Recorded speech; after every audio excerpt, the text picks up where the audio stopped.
The young hero has been doing this for a minute, hasn't he? 2016 was a great year. If you forget about all the celebrity deaths, political divisiveness, and racism up the wazoo, then yeah, 2016 was a great year.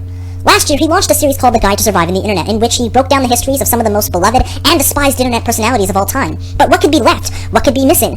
Who could he possibly tackle that could kick 2017 off with a bang? Well, insider sources tell me that he's planning an episode on a doodle, a certain doodle. Now, this is not fake news, and this is not a hoax. This is actually true. He's gonna be talking about, Doodletron, Doodle Turds, Doodle Pit My Ride, Doodle Diapers. Wait, that's kind of fut. Tones. Which doodle is he talking about again? Tones. Right, of course. He's gonna be talking about Doodletones. He's gonna be talking about Doodletones. So, without further ado, grab your popcorn and your Speakonia voice changers, because the young hero is going to be uncovering the history of Doodletones. Take it away.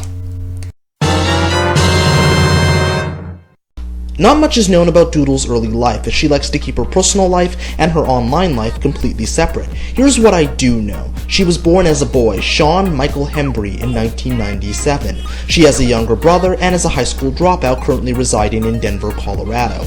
In fact, she was homeschooled for all of high school, but dropped out shortly before graduation for reasons that are unknown. It's also unclear at what point she exactly became a girl.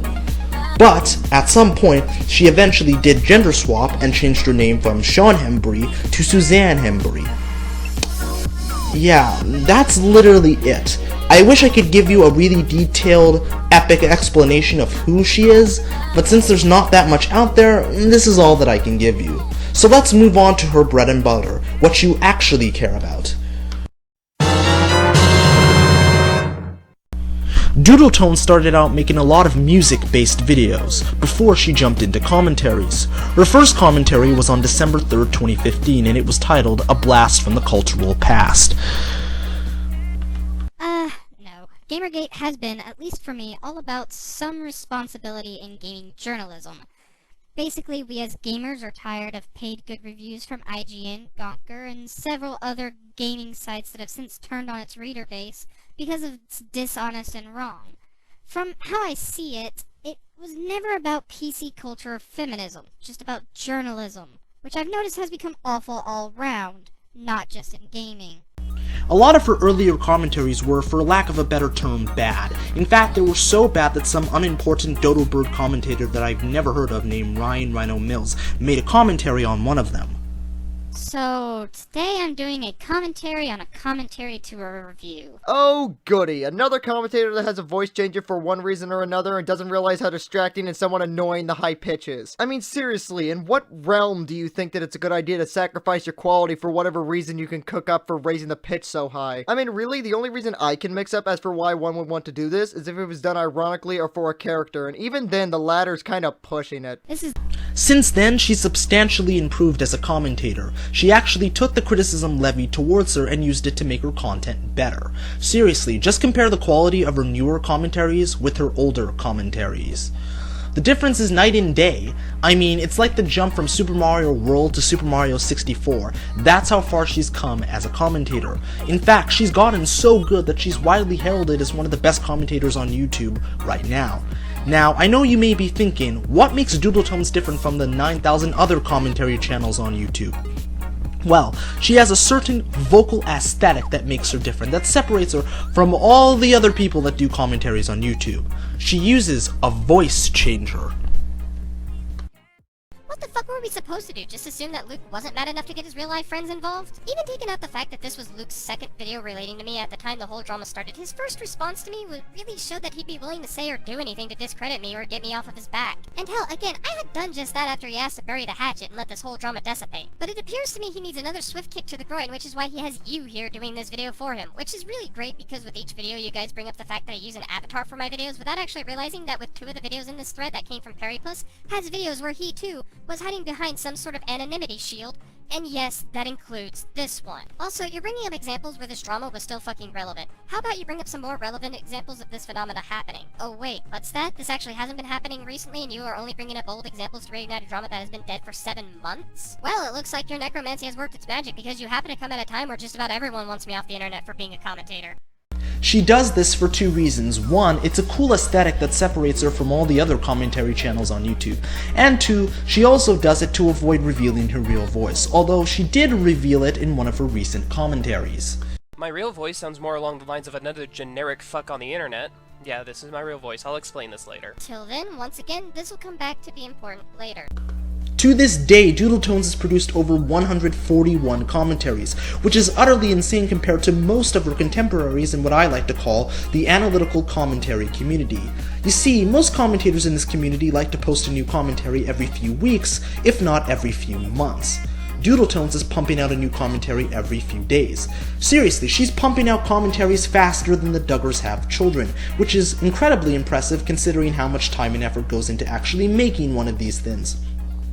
In addition, she's collaborated with numerous other commentators, including Ryan Rhino Mills, Manga Common, Caden Marks, and Admiration Productions, to name a few. She's also a member of the commentary group BOP, aka Bunch of Pseudo-Intellectuals. And no, that's not the name of some hipster subreddit, that's actually the name of the group.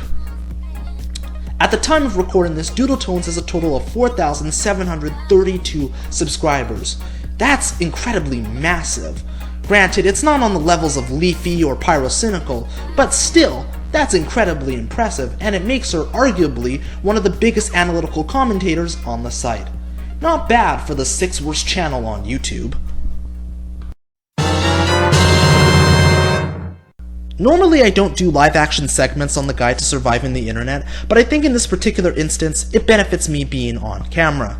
So without further ado, let's get into it. Now, as many of you know, the drama between Mr. Metokur and Doodletones was quite something, and here is my recollection of it from start to finish. It started in September of last year when Mr. Metokur uploaded the first episode in his Deviant series, in which he uncovers the weird and bizarre subcultures that exist on DeviantArt, and in the first episode he highlighted people that draw inflation art, and he thought it was weird, messed up, demented, and to be fair, it's a perfectly fine opinion to have. Doodletones didn't like this very much, and so she made a commentary responding to it called Kink Shaming is Not My Fetish. The response to this video was catastrophic, and not in a good way. A lot of people didn't like the video because they felt Doodletones was overreacting to what Mr. Metokur said, and she was blowing the whole thing completely out of proportion and taking it far too seriously, which is something I tend to agree with. It was poorly made, it wasn't very well thought out, and in my opinion, it's her worst video, by far. And it serves as a prime example of why you should never make a video because of knee-jerk reactions, because they almost always tend to turn out poorly. But that's another topic for another day. Some Mr. Metokur fans went after Doodletones because of that video, and not in the typical, I don't like this video, I don't agree with this video, I think this video is shit, I think this video is complete trash. No, they literally hurled out death threats towards her. They told her to kill herself, they told her to drink bleach, and all sorts of other nasty shit that people say on the internet. So much so that Doodletones almost committed suicide. Now, in my opinion, that is utterly deplorable. I don't care who you are. It's okay to disagree with somebody, but if you're going to sink to the level of wishing death upon them simply because you don't agree with their opinions, then at that point you're not engaging in any thoughtful or rational discussion, you're just simply being an asshole. But in all things fairness, let's play devil's advocate, because Doodletones didn't handle the situation any better herself. After the mass amounts of death threats she received, not only did she disable the comments on her video about Metokur, but she also started blocking people en masse. Understandably, this didn't stop the trolls from coming, it only attracted more. And then she tried to make a video defending herself and justifying why it was okay, which only made her look worse, because let's be honest, disabling comments and blocking people does not make you look good, no matter what the reason is. And then, shortly after that, Mr. Metokur got into a little spat on Twitter with various members of the commentary community, which went about as poorly as you can possibly imagine. There wasn't any discussion, there wasn't any rationality, there wasn't even any resolutions. It was just people flinging shit at the wall to see what stuck. It was just a personal shit-flinging session, and nothing good ever came out of it. But what really got under a lot of people's skin was the fact that she expressed other people's rights to have fetishes, which made a lot of people think that she was a fetishist, although in no way did her video indicate that she was a fetishist herself. But, you know, it's the internet, and people often take things way out of proportions. And so they ran with it, which led to people believing that Doodletones had a diaper fetish. The fact that people legitimately believe that Doodletones had some kind of a diaper fetish is so monumentally stupid that it's almost not even worth talking about. But this is the Guide to Surviving the Internet, and we cover internet history, so we have to talk about it. Needless to say, everybody ran with it, and it earned her the embarrassing nickname Doodle Diapers. And no, I don't know who came up with that. It was either Jesus with Bazooka 79 Lives or some other stupid troll, I don't know.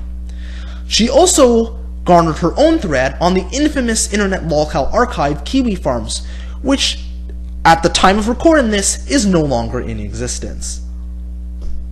To kind of sum everything up, both sides were in the wrong, and neither of them came out looking particularly good. Some of Mr. Matoker's fans sunk to the absolutely deplorable levels of wishing death upon Doodletones simply because they didn't agree with her opinions. And to be honest, they came out looking just as triggered and oversensitive as the people Matoker constantly highlights in his videos. Well, Doodletones came out looking particularly bad due to the fact that she was disabling comments and blocking people and trying to justify it, and making the video in which she was overreacting to what Mr. Matoker said and blowing the whole thing out of proportion, which is what spiraled the drama in the first place. The whole thing on both sides was a massive shit show of epic proportions. Whew. That about covers it all, so let's move on to my final thoughts. Overall, Doodletones is a really good commentator. Sure, she's made her fair share of mistakes and has done her fair share of stupid shit, but really, we all have.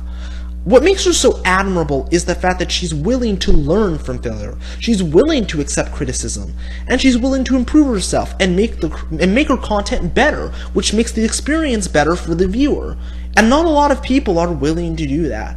Not only are her points great, not only is she logical, not only is she rational, but she's also incredibly thought-provoking and insightful. She provides really, really good content in an age where YouTube is absolutely polluted with shitty content. There is that balance, and she provides that balance. She is, quite honestly, an inspiration to not only me, but to many others out there. Hell, I wrote a parody about her, so that should be firm proof that Doodletones is an inspiration, has a profound effect, at least to some degree, and to some people. Look, I really don't know what else I could really say. She's great, she makes great content, and really, go and subscribe to her. If you're looking for something rational, logical, or just a different perspective on things, then go check her out. You will not be disappointed. Go subscribe to her channel, and tell her ThatKidDouglas sent you. Whew. Well, that's all I gotta say. This is ThatKidDouglas, aka the Unhero, signing out. Deuces, stay frosty and keep it weird. Cue an outro sequence now.